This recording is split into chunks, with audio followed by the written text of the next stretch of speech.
Hello दोस्तों, स्वागत है आपका हमारे YouTube channel PYQ with Pankaj पे। हम लोग NCERT बेस्ड क्वेश्चन क्लास 9 का नोट्स पढ़ रहे हैं और चैप्टर नंबर ये 3 है। ये बहुत इंपॉर्टेंट फैक्ट्स हैं। आपको ये सब लूसेंट SPD में थोड़ा बहुत इसी का जो कुछ पॉइंट नहीं दिया गया होता है, और वो अब रेलवे, SSC, बिहार SSC, दरोगा यहीं से क्वेश्चन फैक्ट उठा करके और डाल रहे हैं। वो NCERT को फॉलो कर रहे हैं, जो पूरा लूसेंट और क्राउन में नहीं मिलेगा। तो कृपया पूरा सीरीज को देखें और बहुत इंपॉर्टेंट चैप्टर है। चलिए शुरू करते हैं। देखिए, किसी पदार्थ का वह मूल पदार्थ जो सरलीकृत नहीं किया जा सके, जिसको तोड़ा नहीं जा सके, वो तत्व कहलाता है। जैसे हाइड्रोजन, कार्बन, ऑक्सीजन, आयरन, लोहा, चांदी, सोना, ये सब हो गया। पदार्थ का वह सूक्ष्मतम कण जिसे और आगे विभाजित नहीं कर सकते हैं, जिसे और आगे विभाजित नहीं कर सकते हैं, नहीं तोड़ सकते, वो हो गया परमाणु कहलाता है। एक ही तत्व के अलग अलग दो या दो से अधिक परमाणुओं का जो समूह होता है, एक ही तत्व का है लेकिन दो या दो से अधिक परमाणुओं का समूह है, वो रासायनिक बॉन्ड से यानी रासायनिक रूप से एक दूसरे से बंधे होते हैं, इसको अणु कहते हैं। जैसे ऑक्सीजन O+O बंधा हुआ है, O2 हो गया, H2N2 H2O CO2 MgCl2, इस प्रकार से ये हो गया अणु। आगे देखते हैं। अणु जो एक से अधिक तत्वों से मिलकर बना होता है यौगिक कहलाता है। जैसे H2O मतलब एक से अधिक तत्व से बना हुआ है और ये अणु ही है। H2 का एक अणु था और एक O का था, तो H2O बन गया, CO2 NH3 BrCl2 CH4, ये सब यौगिक हो गया। अब किसी तत्व के छोटे परमाणु, किसी तत्व का सबसे छोटा कण क्या कहलाता है? ये इंपॉर्टेंट बहुत ऐसे ही पूछ देगा कि किसी तत्व का सबसे छोटा कण को क्या कहेंगे। अणु, परमाणु ऑप्शन में रहेगा इस तरीके से, तो उसको परमाणु कहते हैं, याद रखिएगा। तत्व का सबसे छोटा कण परमाणु और यौगिक का सबसे छोटा कण अणु, याद रखिएगा। हाइड्रोजन के परमाणु H हो गया, ऑक्सीजन के O हो गया, कार्बन के C, मैग्नीशियम के Mg, ये सब परमाणु है। आगे चलते हैं। द्रव्यमान संरक्षण का नियम। तो द्रव्यमान संरक्षण के नियम के अनुसार किसी रासायनिक अभिक्रिया में द्रव्यमान का न तो सृजन होता है और न ही विनाश होता है, यही बोलता है हमारा द्रव्यमान संरक्षण नियम। निश्चित अनुपात नियम देखिए, तो किसी भी यौगिक में तत्व सदैव एक निश्चित द्रव्यमान के अनुपात में विद्यमान होते हैं, यानी उसमें एक पर्टिकुलर निश्चित द्रव्यमान के अनुपात में रहेगा, उसी को निश्चित अनुपात का नियम कहेंगे।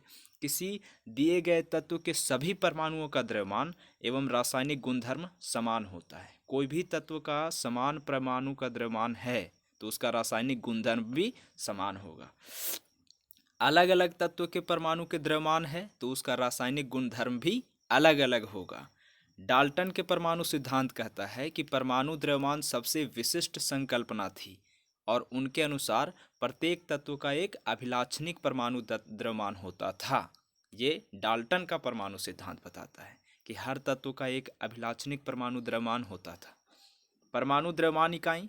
तो किसी तत्व के सापेक्षिक परमाणु द्रव्यमान को उसके परमाणुओं की औसत द्रव्यमान का अगर कार्बन 12 परमाणु के द्रव्यमान भाग के अनुपात को ही परमाणु द्रव्यमान इकाई कहते हैं। यानी कार्बन 12 के मतलब जो परमाणु हैं उसके द्रव्यमान का अगर 1/12वां भाग के अनुपात को उसका हम लोग परमाणु द्रव्यमान इकाई कहेंगे उस तत्व का।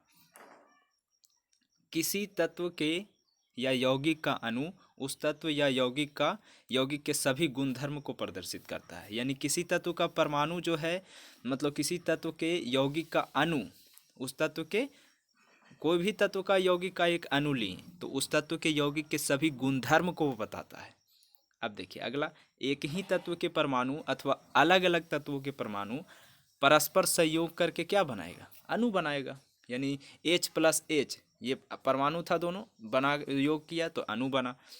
फिर उसके बाद देखिए आर्गन, हीलियम जैसे और भी उत्कृष्ट तत्व हैं, उन तत्वों को मतलब उन तत्वों के अणु उसी तत्व के केवल एक परमाणु द्वारा निर्मित होते हैं, अतः ये एक परमाणु होते हैं, क्योंकि उत्कृष्ट गैसें किसी भी तत्व से यहाँ तक कि खुद से भी संयोजन नहीं करती है। यानी कोई तत्व के अणु जो है केवल एक परमाणु द्वारा निर्मित होता है या ये एक परमाणु होते हैं, और उत्कृष्ट गैस भी एक ही परमाणु होता है। पूछता है कि ऑप्शन में दे देगा निम्नलिखित में कौन सा एक परमाणु है, तो ऑप्शन में अगर उत्कृष्ट गैस का कोई भी ऑप्शन है तो उसको लगा दीजिए, क्योंकि वो किसी से खुद से भी संयोजन नहीं कर सकता है। सोचिए, तो वो एक परमाणु है। किसी अणु में प्रयुक्त होने वाले परमाणुओं की संख्या उस अणु की परमाणुकता कहलाती है, कि कितना उसमें अणु प्रयुक्त हुआ था। जैसे O2 तो इसमें परमाणुकता 2 है, ऑक्सीजन का। फास्फोरस का P4 तो इसमें परमाणुकता 4 है। कुछ तत्व जैसे ऑक्सीजन, हाइड्रोजन और क्लोरीन आदि अपने 2 परमाणुओं से अणु बनाते हैं। ऐसे तत्वों को द्विपरमाणु कहते हैं। हाइड्रोजन हो गया, ऑक्सीजन हो गया। कुछ तत्व ऑक्सीजन, हाइड्रोजन, क्लोरीन आदि अपने 2 परमाणुओं से बने होते हैं। जैसे हो गया कि मतलब हाइड्रोजन H2, फिर ऑक्सीजन O2। वह अणु जो 3 परमाणुओं से मिलकर बना होता है उसको ओजोन O3। किसी तत्व के वे अणु जिसमें 4 परमाणु होते हैं चतुर परमाणु। सब में मतलब चतुर, त्रिचतुर इस तरीके से लग जाता है। 4 होगा तो चतुर, फास्फोरस P4। फिर उसके बाद देखिए किसी तत्व के वे परमाणु जिसमें परमाणुओं की संख्या 4 से ज़्यादा हो जाए उसको बहुपरमाणु फिर कहते हैं। 4 से ज़्यादा वाला को फिर बहुपरमाणु। जैसे सल्फर 8 S8। किसी परमाणु में प्रोटॉन और इलेक्ट्रॉन की संख्या बराबर होती है। आपका फास्ट रिवीजन हो सके इसलिए हम थोड़ा फास्ट पढ़ रहे हैं। अक्रिय गैस को छोड़ करके सभी परमाणुओं का इलेक्ट्रॉनिक संरचनाएं अस्थायी होता है, यानी अक्रिय गैस को छोड़ करके अच्छा अस्थायी होगा। परमाणु स्वतंत्र रूप से अस्तित्व में नहीं रह सकते हैं, मतलब परमाणु स्वतंत्र रूप से नहीं रह सकता, अणु रह सकता है।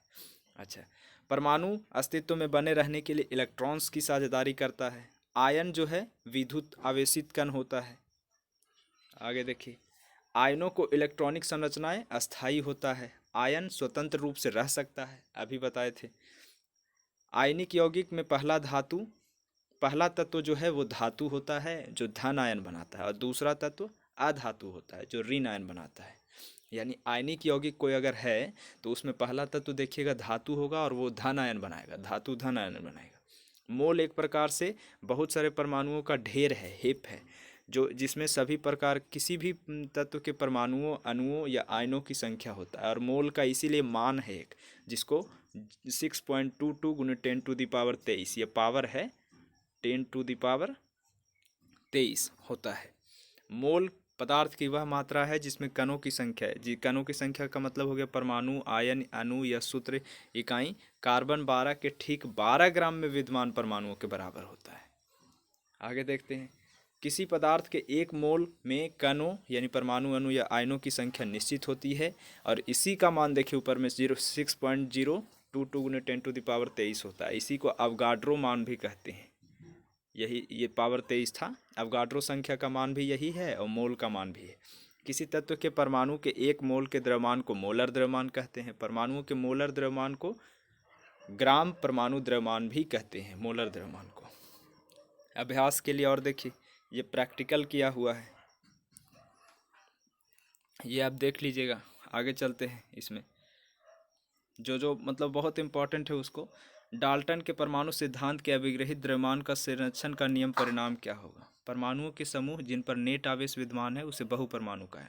जैसे N3 और ये H44, इसको बना करके ऐसे किया था, H4 था 4+। ये आपका ये सब प्रैक्टिकल हो गया, प्रैक्टिकल है।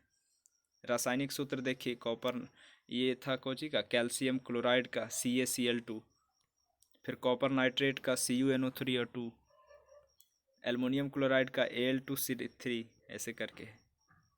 अब हम लोग देखेंगे कि रासायनिक सूत्र COCO3 वो सब अलग हो गया, कैल्शियम कार्बोनेट हो गया।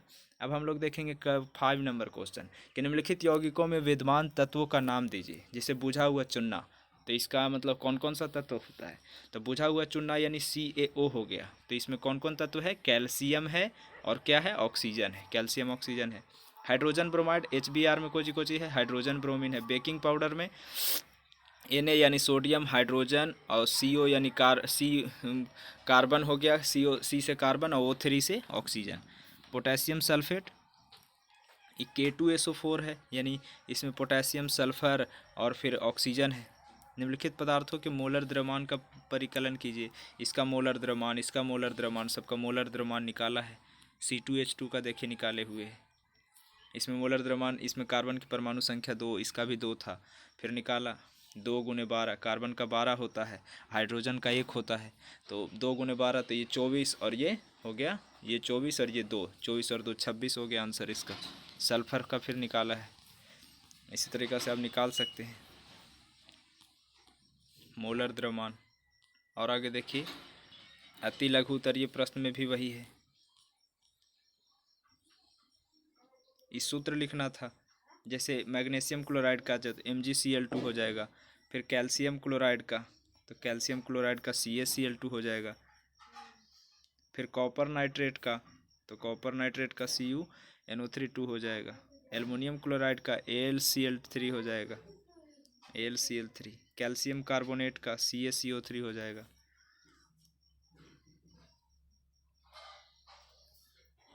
ये फिर वही रिपीट कर दिया है। आगे चलते हैं हम लोग, अब ऑब्जेक्टिव क्वेश्चन देख लेते हैं। देखिए ऑब्जेक्टिव अब इम्पॉर्टेंट है, इसमें देखिए यहाँ से बहुत इम्पॉर्टेंट है। जैसे अमोनिया में हाइड्रोजन के कितने परमाणु हैं? चार रहते हैं, NH4। तो इसमें हाइड्रोजन के कितने हैं? 4 हैं। ये अमोनिया का सूत्र हो गया था। आगे डाल्टन अपनी जीविका में किस रूप में शुरू किया था? शिक्षक के रूप में। देखिए ये सब आपको बुक में नहीं मिलेगा, ये सब जो है वो बुक में नहीं मिलेगा कि डाल्टन बताइए किस रूप में अपनी शिक्षा शुरू किए थे? तो शिक्षक के रूप में, टीचर थे वो। इसीलिए इसका मतलब पढ़ना जरूरी होता है। इस सब फैक्ट को देखिएगा तो कुछ नया क्वेश्चन सीखने को मिलेगा। परमाणु का वह पुंज जो आयन की तरह व्यवहार करता है क्या कहलाता है? बहुपरमाणुक। हाँ, एक अधातु का नाम जिसकी संयोजकता एक तो हाइड्रोजन का और क्लोरीन का, जिसकी संयोजकता कितना होता है? 1 होता है। कैसे? तो H का तो देख लीजिए, H का जानवे करते हैं 1 है, लेकिन क्लोरीन का देखिए, क्लोरीन का परमाणु संख्या 17 होता है। तो 2 8 8 2 10 हो गया, और 8 नहीं होगा तो 7 होगा। तो 7 होगा तो 8 - 7 = 1 होगा इसका भी, क्लोरीन का। 1 नैनोमीटर में 10⁻⁻9 होता है। कार्बन के किस समस्थानिक में परमाणु द्रव्यमान इकाई का मात्रक? तो कार्बन 12 में है, परमाणु द्रव्यमान इकाई का मात्रक बनाया गया है इसी को लेकर के। हाइड्रोजन की परमाणुकता द्विपरमाणुक होता है हाइड्रोजन का। कार्बन की परमाणु अभिक्रिया के दौरान क्लोरीन के कितने अणु से बंध बनाएगा? तो 4 अणु से। 18 ग्राम जल में कितना मोल होगा? तो 1 मोल होगा। एक अधातु जिसका एटॉमिक नंबर 7 है तो वो नाइट्रोजन है, N7 नाइट्रोजन का होता है परमाणु संख्या। रीन आयन जो 2 इलेक्ट्रॉन होल्ड करता है तो O2- हो जाएगा। रीन आयन कह रहा था तो माइनस है। अस्थिर अनुपात का नियम किसने दिया था? जेल प्रॉस्ट ने दिया था। ये इंपॉर्टेंट क्वेश्चन है एकदम। AMU का full form atomic mass unit, ये भी इंपॉर्टेंट क्वेश्चन है। हाइड्रोजन ने अपना अष्टक जो पूरा करने के लिए कितने इलेक्ट्रॉन होने चाहिए? तो इसको अष्टक पूरा करने के लिए 2 इलेक्ट्रॉन। उस वैज्ञानिक ने जो परमाणु सिद्धांत दिया, डाल्टन दिया था। IUPAC का क्या काम करता है? तो ये तत्व के नाम और चिन्ह, IUPAC जो होता है वो तत्व के नाम और चिन्ह प्रदान करता है, याद रखिएगा। ये सब देखिए, ये सब जल्दी नहीं मिलेगा, ये सब NCERT में पढ़िएगा तो आपको बेसिक कि हाँ IUPAC क्या होता है। परमाणु त्रिज्या मापने के लिए नैनोमीटर का प्रयोग करते हैं। परमाणु डाल्टन के परमाणु सिद्धांत के अनुसार परिभाषा बताइए। तो सभी द्रव चाहे तत्व हो, यौगिक हो, मिश्रण हो, वो सूक्ष्म कणों से बने होते हैं और इसी को परमाणु कहते हैं। परमाणु त्रिज्या मापने के लिए याद रखेगा नैनोमीटर। आयन क्या है? आयन के कितने प्रकार होते हैं? तो अणु और या परमाणु के आवेशित कण आयन कहलाते हैं। ये 2 प्रकार के आयन, धन आयन और ऋण आयन। फिर उसके बाद में आणविक द्रव्यमान से क्या समझते हैं? तो किसी पदार्थ के आणविक द्रव्यमान उसके सभी संघटक या परमाणुओं के द्रव्यमान का योग होता है। इस प्रकार यह वह सापेक्ष द्रव्यमान है जिसे परमाणु द्रव्यमान इकाई द्वारा व्यक्त किया जाता है। अब लघु उत्तरीय में थोड़ा सा देख लीजिए। अमोनिया में हाइड्रोजन का कितना होगा? फिर 4 गो, ये वही रिपीट कर दिया है। आणविक द्रव्यमान से क्या समझते हैं? तो इस प्रकार से आपका पूरा चैप्टर नंबर 3 कंप्लीट हो गया। आगे और भी महत्वपूर्ण टॉपिक है, उसका वीडियो ज़रूर देखिएगा। 15 मिनट में आपका ये इतना कंप्लीट हो जा रहा है एक चैप्टर का। चलिए नेक्स्ट वीडियो में मिलते हैं।